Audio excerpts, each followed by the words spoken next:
Hello, boys and girls. Meet me on the carpet. Meet me on the carpet. It is story time.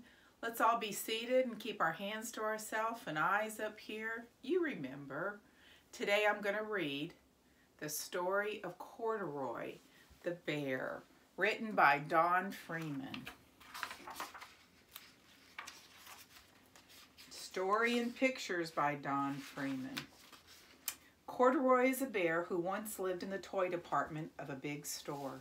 Day after day, he waited with all the other animals and dolls for somebody to come along and take him home.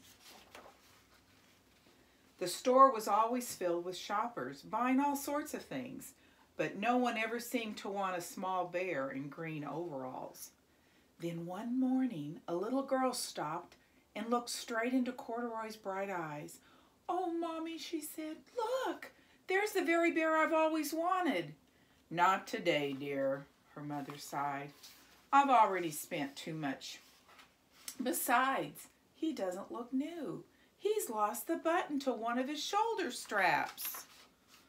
Corduroy watched them sadly as they walked away. "I didn't know I'd lost a button," he said to himself. "Tonight, I'll go and see if I can find it."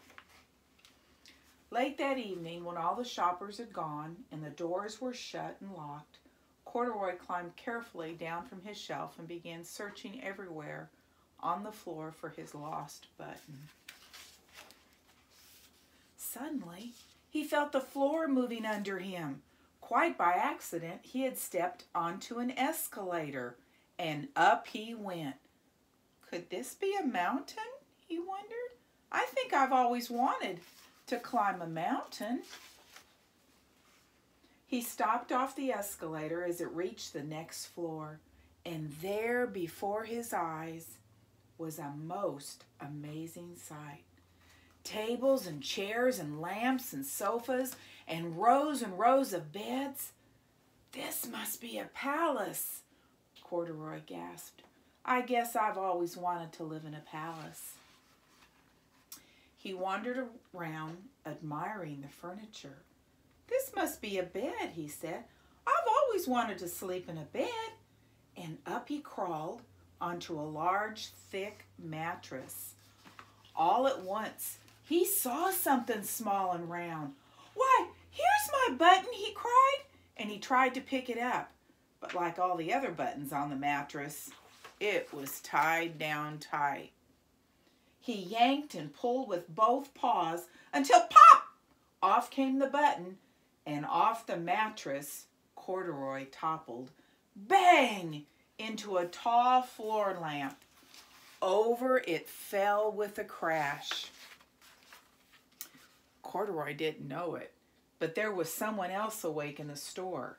The night watchman was going his rounds on the floor above. When he heard the crash, he came dashing down the escalator. "Now who in the world did that?" he exclaimed. "Somebody must be hiding around here." He flashed his light under and over sofas and beds until he came to the biggest bed of all. And there he saw two fuzzy brown ears sticking up from under the cover. "Hello," he said. "How did you get upstairs?"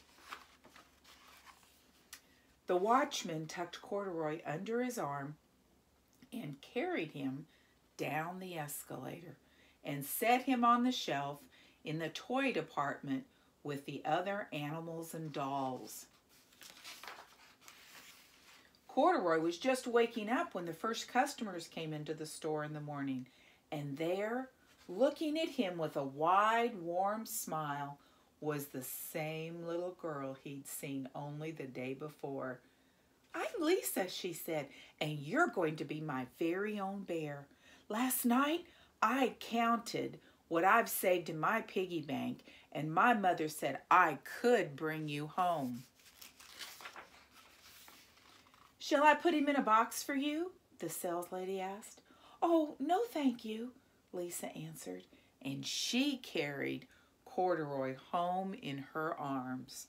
She ran all the way up 4 flights of stairs into her family's apartment and straight to her own room.